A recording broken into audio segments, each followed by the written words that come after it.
Ghana adisimama onyunu ajo wo akyerebe no eso no anwumre no sia aboyamade hye no mu nyina ajo emamakwa aba edeba ahenkan 93.3 FM so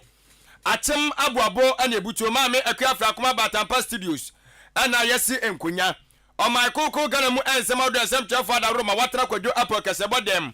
etintim jagu enkata eso de dika na esevata se waso atim nkyeremu ana osamufo panyin so waso ne mukuragye a yede enam yi arishimama ensem no edoso pa na de di kasebo ma kotre no ebi ene se opanyin no ena kasa edema aban no de atodwa a kyeremu se enche kura Ghana ma panyini resafo no oba beye Bank of Ghana de atodwa sa afie atwa mu no Ghana esidi no na ne modern morning nyakura na so afie we de ose Ghana for o show bia bo se yehu saade ne biim na opanyina wono ana ye emrase badwani de ma adwuma ko enyan esam abato mpesua so ade atodwa e kyeremu se Ghana si yahwanim se ayamafudi no ebeba so de a ene wo bompa no mompa bomu ayedin chema wuntumi so ato nsem bia mane onimnyafo kugyeto ablakwa efa National Cathedral no wo ensafofro enso emu no twetwefo panyi de ma National Democratic Congress amanyokuo no ayowura fiavi Franklin Cote wono so wakika nsem bi de atodwa e kyeremu se asantemantamu de afipinu ne aduonu nan abato no ebeye sengege aso ye wonum hwe ewumesua so kasemafo de aba batudwa se efiti na kwa school ntoaso awdo ne school si awdo no won beti basumku a obi ye nsamone pe won behwe atenetene no wei ene ensem awodo a anwumre eguyen apro so ensem to afa da roma ma yesa kase afa mu nkyeremu efa emra emesom yen atiefo na ensem yi abusuafo nyuma ko bi ada roma ana wono so de omotaku no omosempoa akikade asiani a wode eboa yam yede mu nkyeremu ade abrewo enu nti mayemmo wona abaso ne anda wonom ase eno aye Jubilee Hospital aya sabia mapende ukopiem wonom a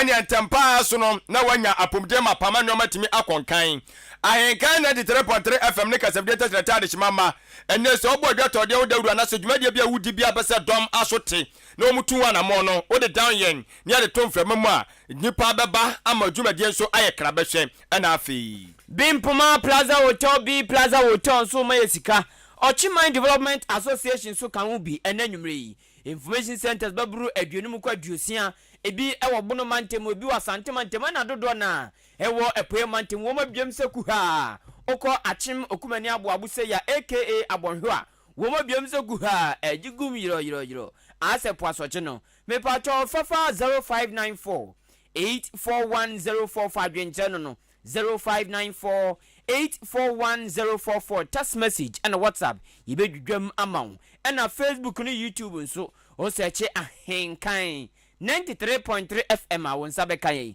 Facebook no like and comment no share no bi nso anya bi ahwe medin edikwaku anin kusi buadumene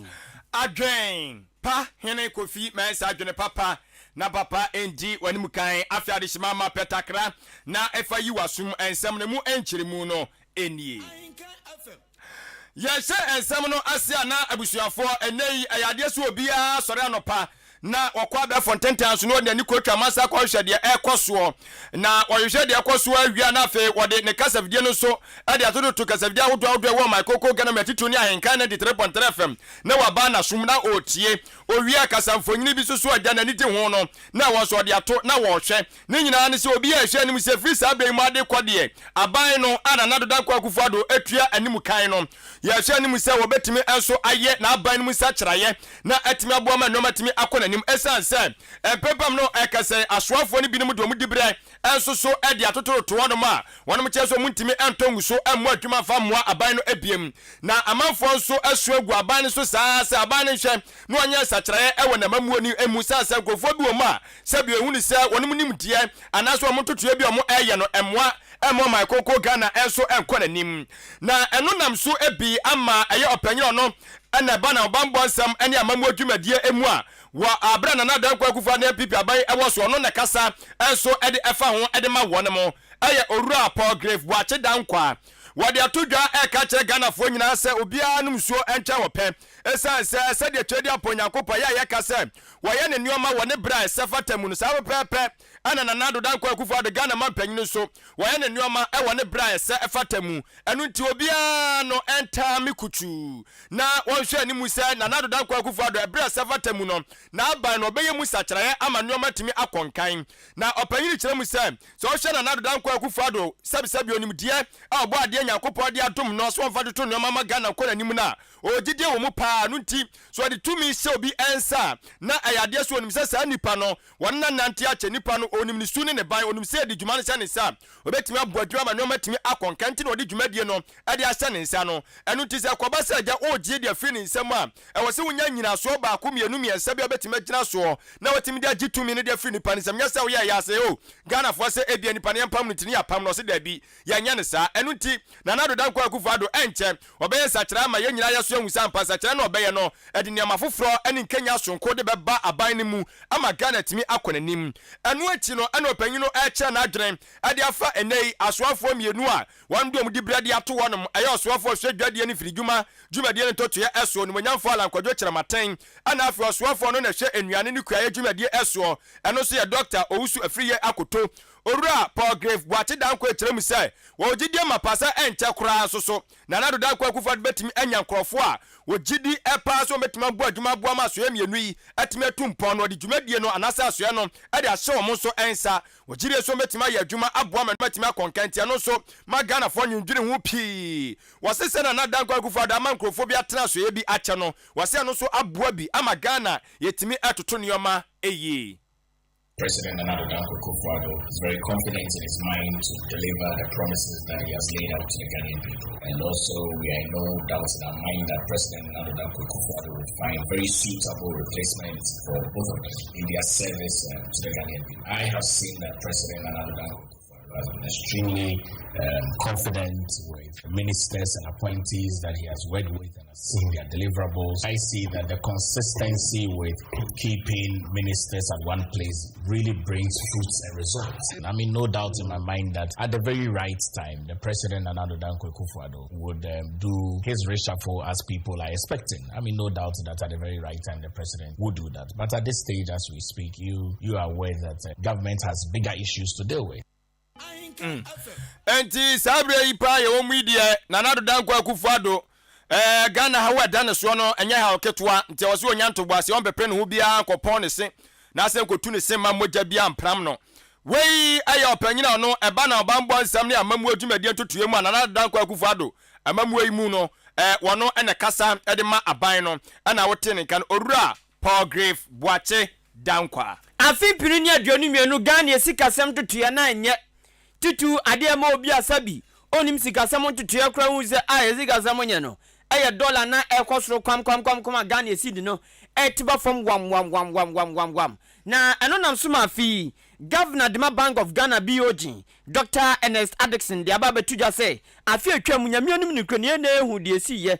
dollar brim do esidi pa ma sidi no fa ne pa na osi esi afi ufro ye mu nso no ase dollar na sa peja kwam ama yesidi ne sa tiba fom eno ano panyini dia tudwa tra se nyamianum ni kura ne dia kofa sade we naba no emu ba ko no se na akokofo we naba e wa afia yesim fufura afrofo kura dollar e ba be brim sidi no eye contractors ayetie wo moka ose contractors wom sikasam no emu odupa eno nti eya na ama exchange rate no apeja kosoro ntentem se boom eno nti ena akokofo we ni na aba no to se emprempren dollar na epeja kosoro no woma amani ipeja kosoro kase ba kopa contractors a yetia wo moka wom sikasam se de modu nti ayetumi bo exchange rate no mu pa na apeja se boom Owura Ernest Addison sa to ne nsam so eka biem se enam sa ayoso nti no wo mo ka che Ghana for se afi no ayetwam de esiye no nyamianum ni kwani wo mo hwa sa afi weyi ebi ensensi biem opanyini di nsem weni na tudwa ema Ghana for nya rehemu ehye Ghana for ngran se de trebia no mo bom modin wo mani mu fire twatro kwa no mbesam de age sikasam totoye esi won mama dollar yi eni sidi ahoden po ayepe ana sidi na nya hoden kakra mpo a wo mo hwe na wo maye what transactions have taken place that week. Maybe there have been payments to contractors, and those are heavy payments. Typically, that type of payments can move the exchange rate because some of them immediately convert that into foreign exchange. It could be payments for energy. A lot of the energy sector payments are also outflows, the impact on the foreign exchange market. So the exchange rate really reflects a lot of day-to-day pressures in the economy. We really don't have enough foreign exchange reserves. Currently, our reserves are around 1.5 months of import cover. But the government has announced a debt standstill. That debt standstill, the money that we were using to service foreign debt will not go out anymore. That gives us a lot of room and takes pressure off the foreign exchange market. So because of that debt standstill, I can say that we should expect the currency to remain relatively stable. To stick my neck out that we are not going to see the sort of thing that we saw in 2022 if the program works well. Nipa moti ni eno ye governor ma Bank of Ghana Dr. Ernest Addison ene cheche musano na yadru sikasam entotua ne dwumadie emuadie na yekọ emrasebe dwafia opanyo no aye ranking member ewo basum komwe sikasam entotua ne dwumadie esuo meche finance committee no wanu kra sa emrasebe dwane de ma de shomo aye adwuma ko enyan esam abato empesua so ewo finfini mantamu aye Dr. Kaso ato forcing odi atudwa ekiremu SMPP se Ghana for yani da so pa se aban ene eye International Monetary Fund IMF fo kunyasie no ayade se betimemba na wie ye manimo ya ama IMF fo kra dia atumi so mbeso yasene a na ne acha se ye dada ye kra pa ne nipadua esan se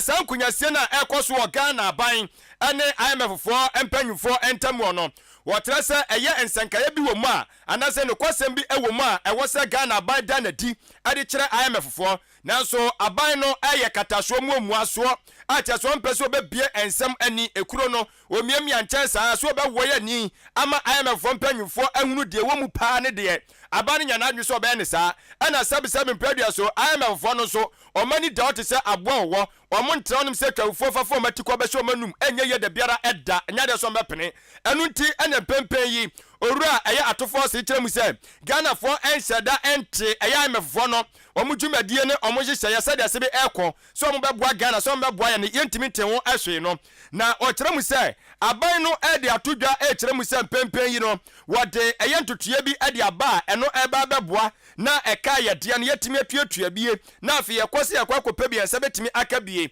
ɛno ɛyɛ domestic debt exchange program na aban no ɛde ba ye no wɔse ɛno akyi aban sa de atodwa kyeremu sɛ obetua ɛyɛ ensihu a ɛwɔ ɛyɛ eurobonds no ɛno so obetua nanso so ebesi nam no ekasai enya de se sai hye no etimi edimuo amazisi akura debt exchange program yi kura no kyase aye bibia wo ne mo ye twibre ni mu ne ye ni sei na we se menti ase enwo senkaye so akoye bebere wose wa abra eye ban france ye so obekọ IMF akache akopɛ sika kakra de abeso ɔman no asrema nnoma kɔnkan no wɔn sɛ da ne mpanyufo asɛbi ɔmo ɔman koko ganam ya anase atotoro ne anyi ntra kukudamfo bi a wɔso no mu sinkonya no wɔn mu sinkonya enye wɔn mo so adwenkyerɛ enso ɛwɔ sɛ adwumadie ne ho wɔse ne nyinaa yɛ nneɛma bi a ɛka ho bi ama aban no pempem no kasɛ ɔgye ne ho mena wɔbrɛ party mpenten kwasɛ de bɛya ne sɛbetimi enso aka ɛyɛ ɛmoa ɛde afiri IMF fo enso ɛnkyɛn na wɔso ne de obetimi aka asinipi asinitase Ghana for empempe pam no gazadie and da so pa ewom asa Ghana sabetimi aka IMF for emwa no wo se ade se ehihim. The IMF program on the terms of the budget. The program itself is at risk because Ghana will need to give sufficient assurances to the IMF. And the key word is sufficient assurances to the IMF that they have taken steps to bring the country back to debt sustainability. Where are the sufficient steps? They have not. We are nowhere near the sufficient steps. Today, we have announced debt restructuring, domestic debt restructuring. We have also announced that we will not be able to pay interest or coupons on Eurobonds. But you need to go the next step of negotiating and getting sufficient assurances. But what are we saying? We have seen president and the government that since they announced the IMF program, not proper engagement has been done. And as a result, we are seeing the outcome. So where do you get that sufficient assurances? I can confidently see clearly that Ghana will not be in a position to get an IMF program by the first quarter because of what is happening. Because what is happening does not give him the confidence for me to project that we are on the path of getting an IMF program in the first quarter. Ghana adishimama ene awuti yei wano yamra shebe dwani di ma de hye omo adwuma ko enyan esam abato empesu yaso wo mfimfini mantamu na okopie mo mra shebe dwafie nso a baasum ko anase bedwakwa ya pa wo mo se sika sam to ni dwumadie wo mo hwe so emfa maye no kwesi bronsa finance committee no wo ye ranking member eno eye doctor Kessel Ato Forsen ana adishimama watenenka no na Ghana sikafo nyina baako ya agrofo kan ne den pa bribimpo oyesen kokwakoto Chelsea abrofo tumi nkokwakoto na so abrofo no ya broni pato bibini su pato ya bibifu yenim wotum yo obi a okọ prempesi senior high oga chense abrofo ka ye ne di anado ka bia wonte do ka bia ye na uba mai na oh uba mai eya no nko ono ankasa kasa on brofo de ni shedanya ho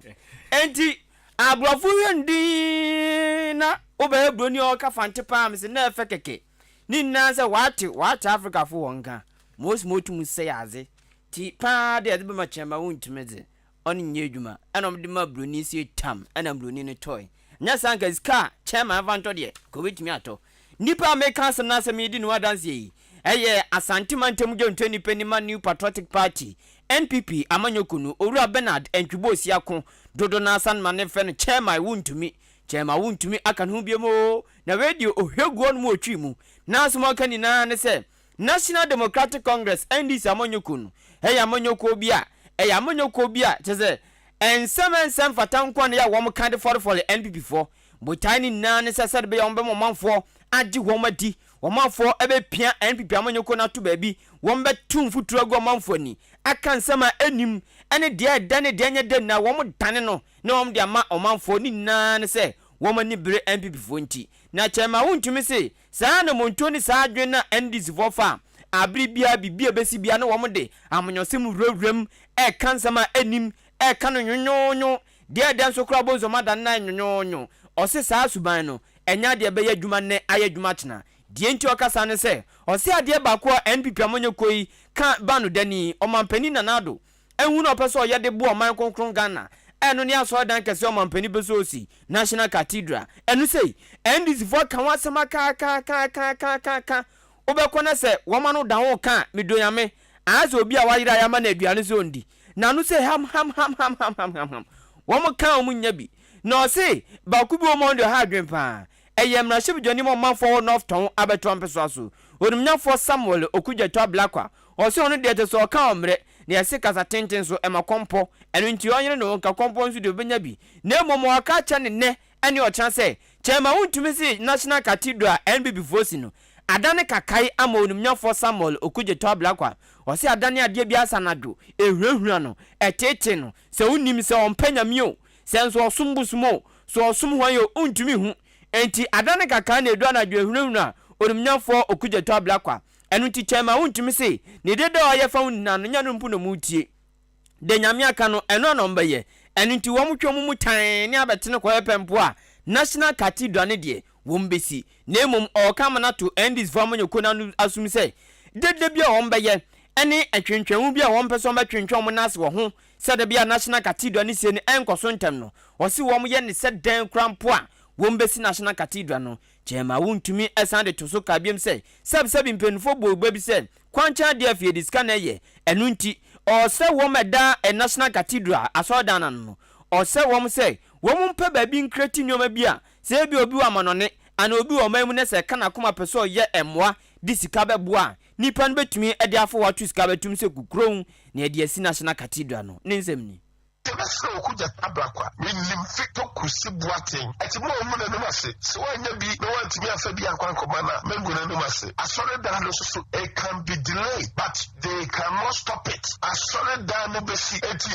asore da no so enipa na wo se de se o munsa do mo si anya bofo na sansamafo eti wo mo do mo ho abafo de se o mo do mo beto ami esi da no onyankopon sra wo mo na masra wo mo se asore da na o musie no o mo ye website to be a website na omo nsase se omo upload enema omo ye inano amoso okuja tabra kwa dia ndisi fone dia nya mesomo na asore da na yesi na no omusuro omusisi bia ahwe ya na ama omo party na bia na ama bio aye kakai ade ama omo so ekwan bia so na yebesi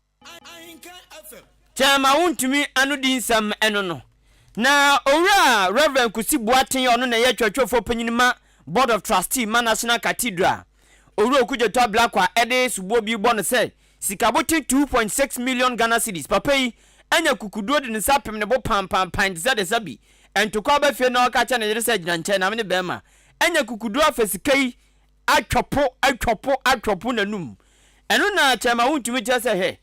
o Reverend Kasiebo aten osofo panyina owo asori mu a agidin onimini pa na wahuna beye envinjama akoma kwaduasa nim 35 years nie ena onim papa enti onim niye papa ne ye ne nioma ye ene de enye na ose de enye no enye no so okwakofa sika bi sei anye sika bia so man sika oto ne nsem so ka biem sei o ka che onim nyafo Samuel okuje tabla kwa sei Reverend Kasiebo aten a oya twatwofo panyini ema Board of Trustee National Cathedral no papa yi ontumi ngu nanim ase wa abra okwakofa 2.6 million Ghana cedis ose seska no eye ketikitiki kra ema Reverend Kasiebo atenti okuje tabla kwa enya sansam na oka kane nim guase no nensem fata no Reverend Kasiebo aten ayi onipa oyepepepe na so Reverend Kasiebo aten aminimu no ye no anya de a obama kwan amasa sika nketenkete na sa niema wi se no aba na betwa fa no so na de nim guase ade abre no ode no hu na ato se ode no hu ba do aba be bo afode na sa ani so ode huru ya onyankopon de nam na nando dan kwakufu ade so ode ba no ode abesra Ghana ono so aka hu bi na isra na ba no ono so anya bi sanya sa Reverend Kasiebo aten ye nyina yete kumase ye nim ne fie ye nim na asore ye nim aniema awowo abro sa aniema no a okuja to abrakwa apeso ye okuja to abrakwa bitufo sa aniema wo ye yi oje wo ho mena dodo semahwa ade bia so obakakofa ba bia no ode ba aye kokroko akwa wie ye pa da enu guase mo no ni ani enti oguno ho ani masedodo enti we say no onyai forever onipa mutini ni aya santimantem ni na dwomtani pani Man New Patriotic Party NPP amanyokunu owura Bernard Entwibo Siakun aka Chairman Wuntumi abusuafo anwumre no si Ahenkan Kasiebo ena nuanu mienu yaka yetiri apa mo edi mu kiremu enso ede esomwo no na kwaso anfo adwenche no efabra Facebook live Ahenkan 93.3 FM ebra sevatem no yebeba ne abekenkan se de ode esoma ye na de bai pepepe enso ede amount na YouTube so kwaso de achi eno so ya Ahenkan 93.3 FM so na yebeku yanim ewo sefufro enso emu eno ayamanyosem kro na esanse afia yasimu ene afofro na eba ne de ade se ne nyina no ayamanyo SM enko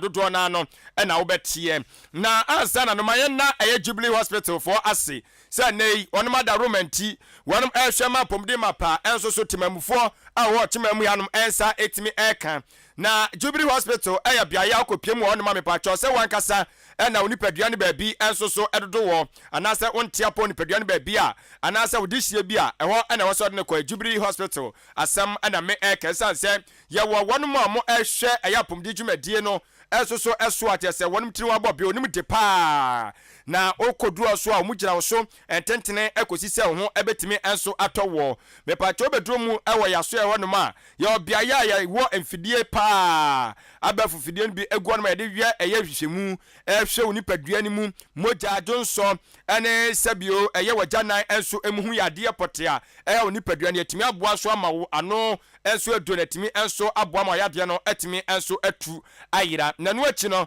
si ya show wie na hunhia se wo se ma ndura ye wo pharmacy eho ane agi nduro no ye obi ewe ya tena ye hon ma na se ya show hon ma ye twerɛ nnuro no ma na woche wunuro na ya mo akwankyerɛ kwa mfa so betimi abisu nnuro na timi aboa ma yade no so etimi enso akɔ entem eso eno achi oba wa fa afuru a ɛwɔ sɛ ɔdo ani ɛkyɛ mo Jibiri hospital hɔ ɛna ɔsɛ wokɔ na wɔnom ɛhwɛ wɔ hoɔden ɛne abɔfra no so ɔbɛtɔ yɛfunu mu ɔno so na hoɔden na timi aboa ma mu yɛnu nyinaa no mo so matimi anya hoɔden mapa mepaatɔ nyame yɛ adom na abɔfra so bedi atiatofo asase yi so a mepaatɔ wo na ɛno na meka so wo ne ba wɔn sɛ abɔfra no yɛ wɔn hyɛ dɛ ni ahoɔden saa enti no ɛwɔ sɛ ma ho nim die sɛ dɛ bɛbɛtumi aboa na kɔ abɔfra so bɛtumi akura akora no sɛ dɛ bɛsimi adeda no ɛne ɛho akadeɛ ne ho kyerɛkyerɛ bia ne de ama wo na wɔ pemfo so nuane a wɔ sɛ wudie ne timi aboa ama so pom den sɛmɛtimi akɔnkan ne nyina no kyerɛkyerɛ a ɔba yɛ so yɛ wɔn me betimi nso ɛde ama wɔn atimi aboa wo ne ɛyɛ abɔfra no yɛwɔ theater ɛwɔ hɔnom theater hɔnom no ɛne ɛyɛ operations ahodoɔ mepatwɛ kɔba so wapira wɔ honam n'ani na wɔ sɛ yɛde nhoma bi ɛwurawura widie no mu anaasɛ yɛde mpaneɛ nso so ɛde wurawura widie no mu a ne nyinaa no ɔbɛyɛ so yɛ betimi ayɛ ama kama ebi so hɔnom a na ebia yɛ nipadua no emu ne nyinaa no yɛbɛyɛ ama wo yɛnyɛ operation no enwie ma nsan kɔnsan fa emma biem na opinfo me pacho wo kan wa baabi ba ko pɛ na meka fo de ama wo obi bi oba hu bi aka kye nso mfa nkɔ nom na ɛkɔ wo na nya ho na fa ho fa wo ba na no matimi ɛnkɔ kan ɛfa ma wo ɛno ɛyɛ Jibiri hospital okɔ a wɔn ma mo gye awo no wɔnom ɛwɔ nimdeɛ ma pa obetimi de aboa na wagye wawo ama abɔfra no wo so ɛnkɔ hwere no anaasɛ wo maame no nkɔ hwere wo nkwa ana mo mienu nyina kra no mo nhwere mo ɛnkwa ɛno akyi no yɛ ɛkɔba sɛ nei sɛ me pacho wo dwonso ho yade biara so a no abɔ mɔgye de akɔda wɔ mo yɛ wɔ mfidie hɔnom so ɔpemfo ɛhwɛ wo yɛfunu mu hunu abɔfra wo da yɛfunu mu so ɔyɛ bɛma so ɔyɛ ɔba sɛ ɔmo yɛ ntaafo so ɔmo yɛ sɛ ne nyina no yɛ wɔ mfidie a etimi ɛnso ehunu mmɔfra dodo wɔ yɛfunu mu na etimi ɛboa sɛ de bɛyɛ ahoboaboa bi a woyɛ no wɔn sɛ de obetimi atoto nneɛma yɛ ɔba asom ku a wɔnom etufo ɛba na pomden ɛnso dwumadie emu a no boa ma sɛ de bɛyɛ a wo so nkɔpɛ yadeɛ bia ɛnso mfama onipadua mepaatɔ yadeɛ baako atiasfo asase so ɛya na da no mehunu pɛ na ɛyɛ mawerɛhoɔ nanso so no ɔbɔ adeɛ nanim ne yɛ mepaatɔ sɛ wo ani yadeɛ biara kafra fa kɔ Jibiri hospital wɔnom ɛbɛhwɛ aboa na afi no watimi nso so ahu adeɛ bi ama no matimi akɔnkan ɛnso ɛde ama diabetes ne hypertension ayɛ arebɔne na ɛno nso so yɛ wona traye ɛwɔ yaso yɛ hɔnom a ɛda fiada ɛne yɛgye die so hɔnom yɛdi adeɛ hu dwuma paa nanso ɛda fiada ne pa ho a mepaatɔ da bia no wobɛtumi ɛnso aba me ahwɛ no mmom da fiada no mmom na woba a yɛbɛnya adagye ne mmerɛ dodoɔ na nso ɛde ama wɔ enuane bia bɛdi ɛwɔ yaso yɛ hɔnom bia no adehyema ma ɛho te ɛho twa yopo di a nkɔfa yade foforo bia nso ɛmfa mmerɛw na ɛyɛ apomden si achiba health insurance no mepaatɔ sɛ national health insurance anaasɛ private one no ne nyinaa no ɔbɛyɛ aso yɛ wɔn ma yɛ adwuma yɛ ngye ntoɔ nkɔtwetwe nduro anaasɛ yɛ nhwɛw ɛngye usika butuo bi a ɛwɔ sɛ nka yɛde ɛnso ɛkyɛ wɔ yɛatra yɛ no ɛnyɛ yɛra kwan ɔdan aboabo kwantempɔn no ɛso amantra bridge no so no ma na behu yɛatra yɛ no na sɛ ofiri ɛyɛ ɔdan ɛna ado ani kyerɛ mu ɛwɔ aboabo a ɛyɛ onsa benkum so ɛwɔ amantra bridge no so no ma san so na ofiri aboabo ɛna akɔ ɔdan ɛyɛ onsa ɛyɛ nifa so ɛwɔ amantra bridge no so no ma mepaatɔ enkyerɛmu kaseɛ no obɛgye de afiri mpanyifo ɛnkyɛn ɛwɔ 0244 575799 0244 575799 ana 0241 784645 0241 784645 ɛno ɛyɛ Jibiri hospital na ɛno akyi no Ahenkan 93.3 FM ne kasabde tetreta de shimama aso de ho eti adwumadi ahodo ekoso kasabde su nyina na watwene mu na watwene wiye anopa awia ahomache anwumre da suo mu nyina no ade se kasabde yenum no egina so saa nti amanfo enjoy pa wadaroma se da amanfo enso ATN epeso so o fasa kwanya we so na so so dwumade bia wudi no aso pempem te na ni pempem ehunu no mtu ho anamon enu timi pa chow dwadini na wo ye enti wo dia woton nioma enioma woton fa beda Ahenkan 3.3 won fa ntom framam na on na tiefo nso enche na bo sampa amanfo betu anamon so atu agu no ma no so atamo nya so emfa so bebre eno enso so ekire me pa chow se ebia di dwumadie biara dwumadie no eye nhyiamudi a nhyiamudi dwumadie bia nso ene dom ene nam wanya dom a wani mbegu ase ebi eye abadinto awaregye afahye ayiyo ni nyina no mepacha wo de dan kan de 3.3 fm a edom a obefra ma o mabegu dwumadi na ase no ade himama ebe ma dwumadi no abeka behwe pa sanso no wabie eye school biara mepacha no abobode de abeka kira kan de 3.3 fm ye befra de suafo bebre na so e de amawo wabie company bi pajumayefo ni nyina no eye Ahenkan 93.3 fm ani de no obuo kwa so mepacha asere wa hwe ne ho no anwene bu oba mpanfo behwe wo so na ososo no enuoma edigu akwa so ebeboa ma dwumadi no akonkan eno ene ade ba ko hia ye pante be nsa bebepe e de amawo 0244 290093 0244 290093 eno ofren kontabudi ade hima ma betimi afren panfo e wo so na won ma jos na afi no watimi enso ne atwetwe enkomo na afi B Plaza Hotel Bimpoma Plaza Hotel se bimpenfo ka se mi se ye wakura ne ye wakura ye obotukura ene ye wakura kronkron sanso ena ye kire se ade bia no ye ma wodo papa ho ena de nyo China ho na original ho me pa cho B Plaza Hotel eye bia ye bia se nyame anum ne kroni wo de awo ba chim dane ne potem se ye yo se ya bedin to dwumadie bia nipa no bebo dan no omfiri odan afi na oba e wo so man ba bi da obebo dimpa yesi ahonya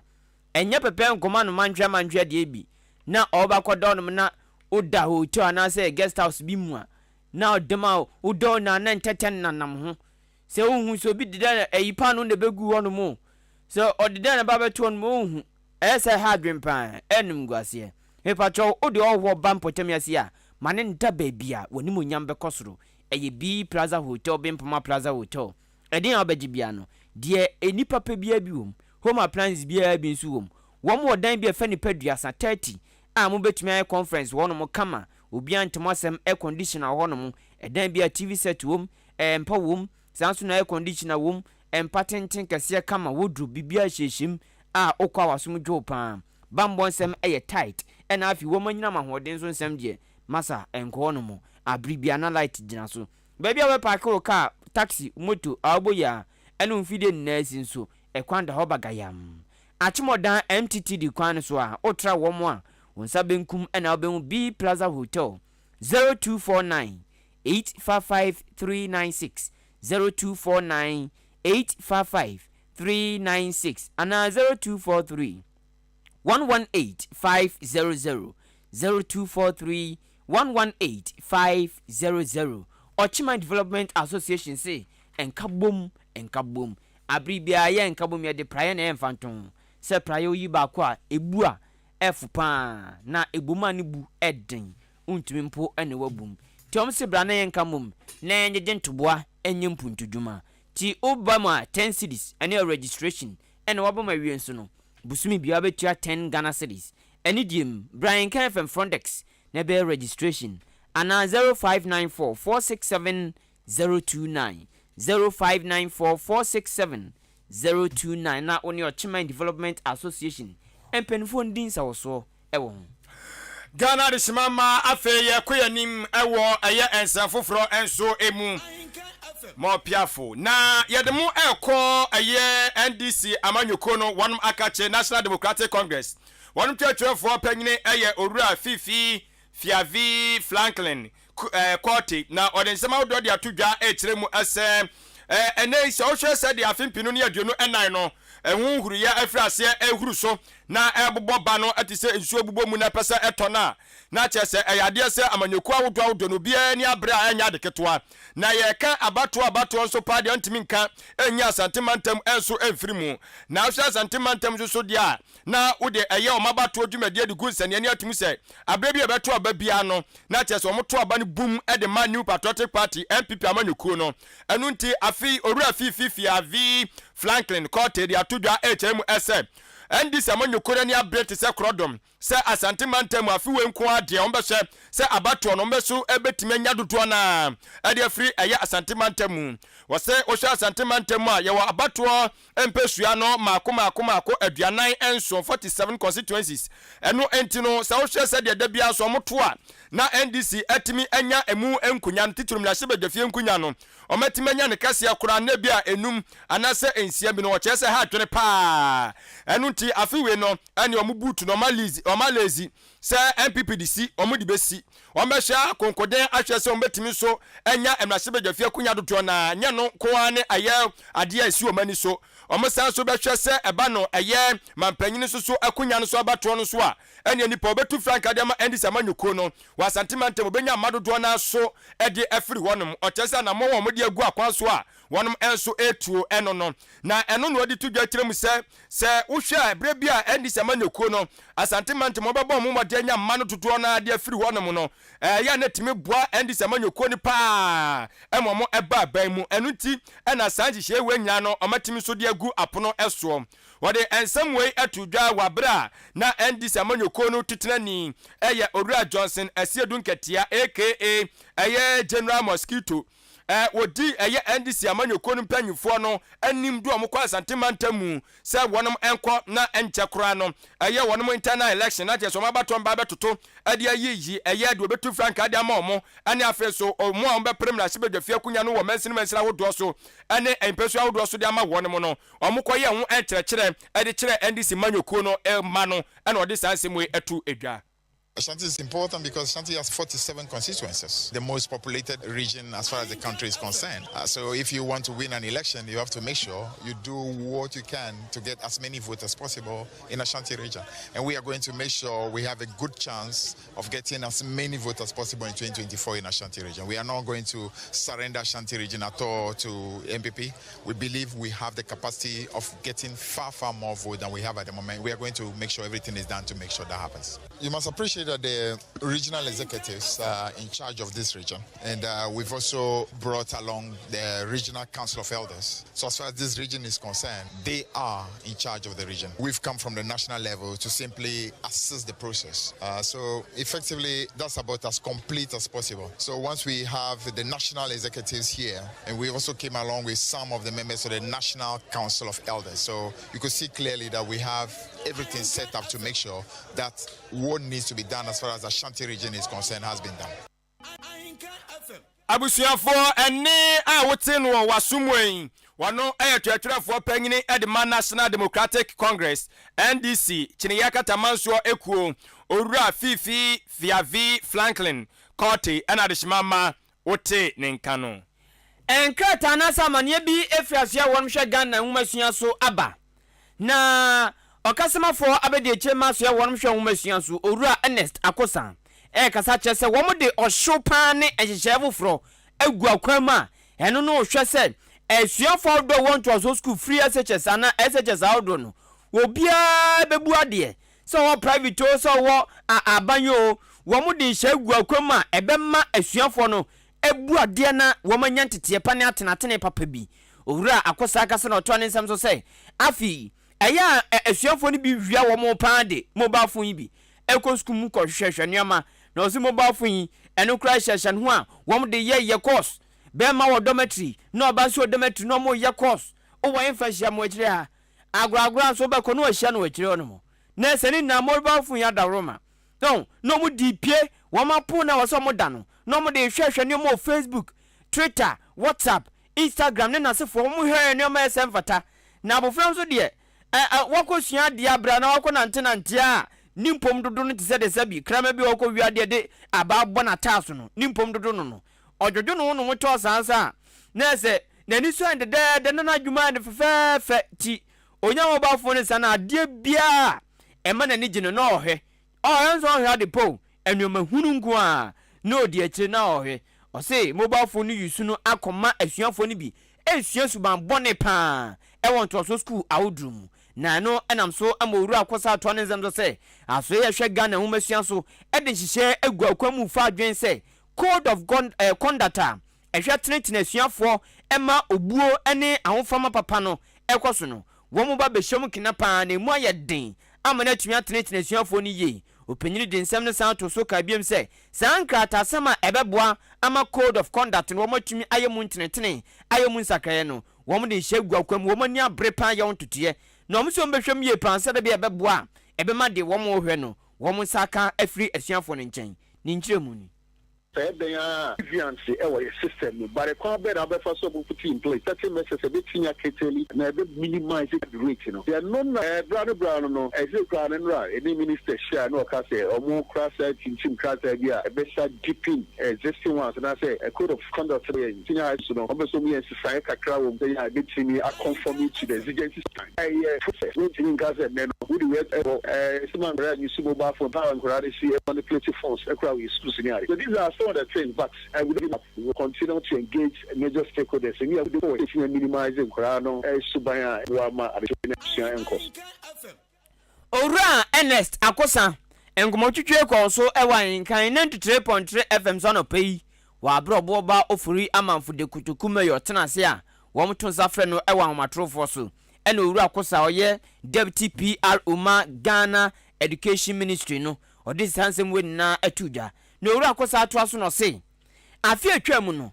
Education Ministry no edi susuye bi ekoto Ghana Education Service anim. Se wombesra womohwe na wompaw obi a on na beye dean ama disciplinary affairs no ebia anyamo ho bi abofra bi akodi atem abofra bi akohriwo abofra bi akwakofa ade atu agobi ho entokwa atutrasem atemdidie ene de ekeka ho no obi obeye sa ade bibia na ke apanipa anase kobi wombehwe atenetene wo matwe wo maso pa nanso wo kan Ghana Education Service no wo ma ho hwe nti womo si womba san koso na sansusia na omo ye no atumi abem. Yeah, it's one of the proposals the minister hints here last year and this year no was emphasizing. I'm going to year no pilot basis schools don't population I was to be no I was giving one council so one council be no and I council the way it's actually now different from be you have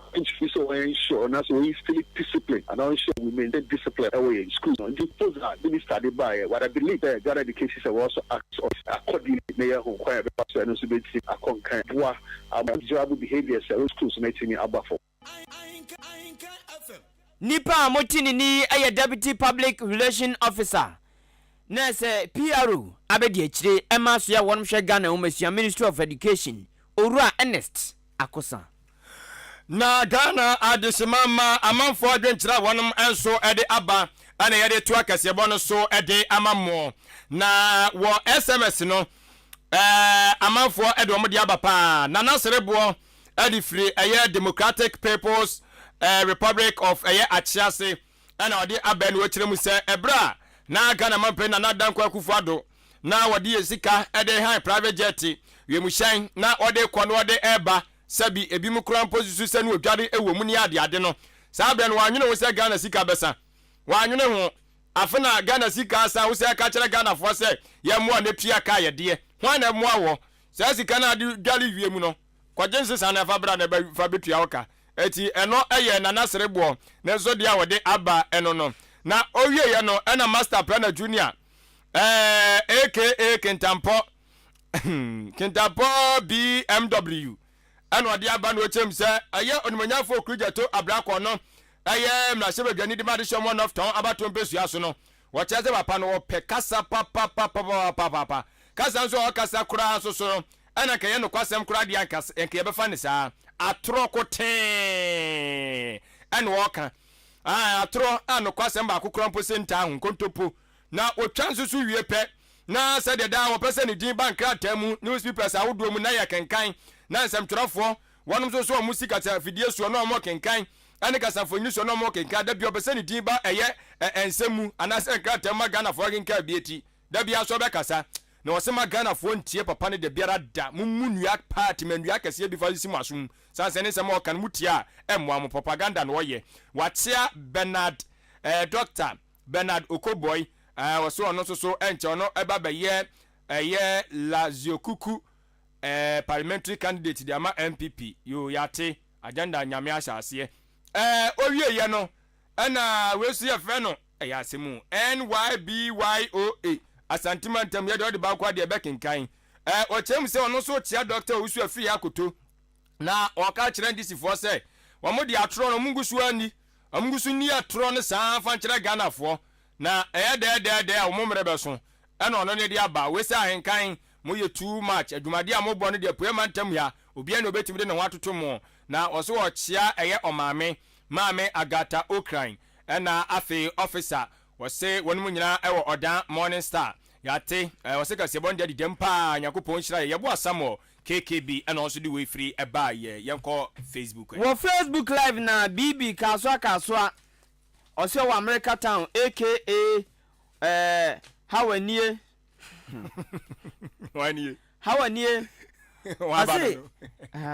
ɔse tomre bi a onim die nti a John Dramani Mahama ɛne NDC for kasa bebresa a wɔn san so wɔn petumi biem ɔse opagana for chow sɛ ɔmampani nanado ɛne NPP aban awerɛhyɛmu ɛwɔ mu nti ɔmanfo nkɔso afɔ mo werɛ ɛnhyɛ wɔ mu ɔse kudos ɛnkomo nim nyamfo Mavis Hawa Komisin okyia ne pa anas fufuo ɛso nim nyamfo okugye to blakwa nyamia nim ne kranie ye ka obi a ɔyɛ kasa pole pa papa ka ho ɔpɛ kasa pa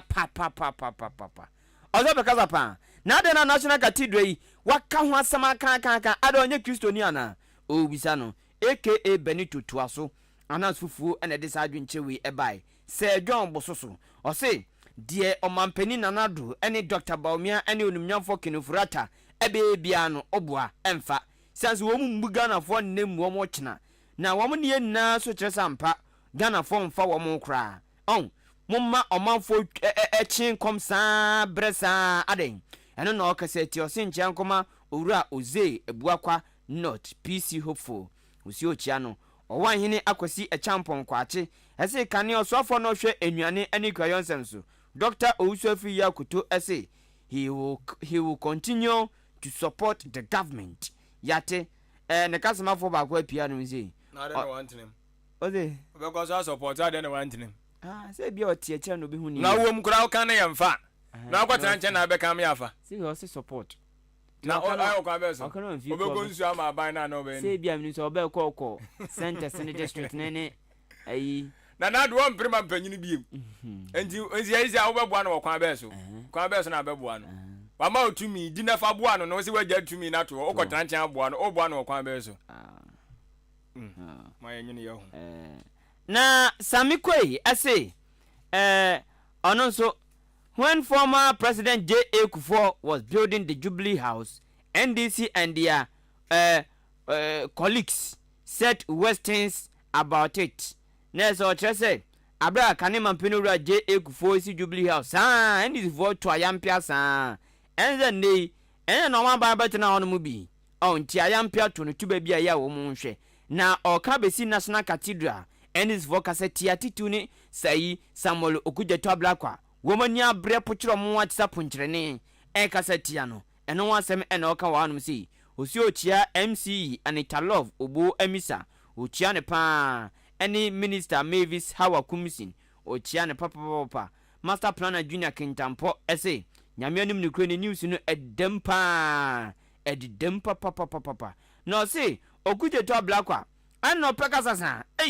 de bia no kasa o kasa so dodo na fa a National Cathedral Amazon sum nyame Pius Kodua Isaac ese or share live every achemu dan kwanta osini din e de Pius Kodua Isaac ye hu anum say nti Pius amsoka I committee members no won kwanta ti ono so show Facebook live ye das pa any following na we follow yen ye from Madam Dora opama de e wasene Bangalore one wa apprentice ni na enwe me mamadwo adwinchen bia ba na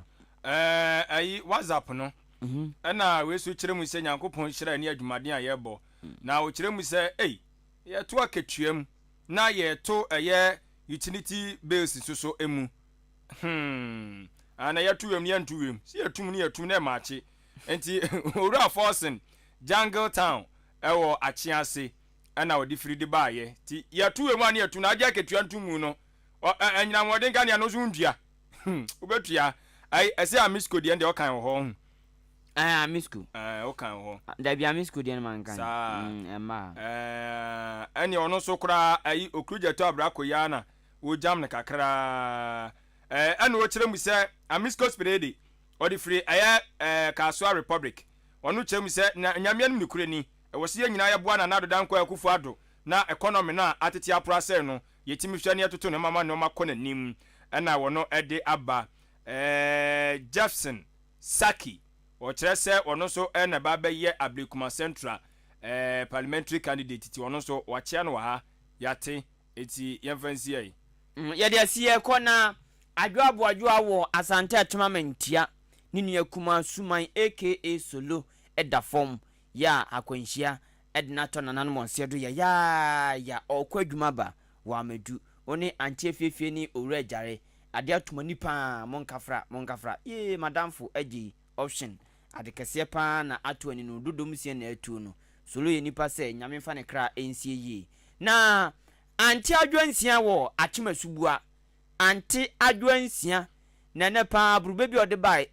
abrobe ne da hɔ a ada sabi porta kokɔ wanya busumi nsia se toche anti adwansia anti adwansia oye too much ne nana Akim ena ɔde sma ne bae Akim so ene produce ye enne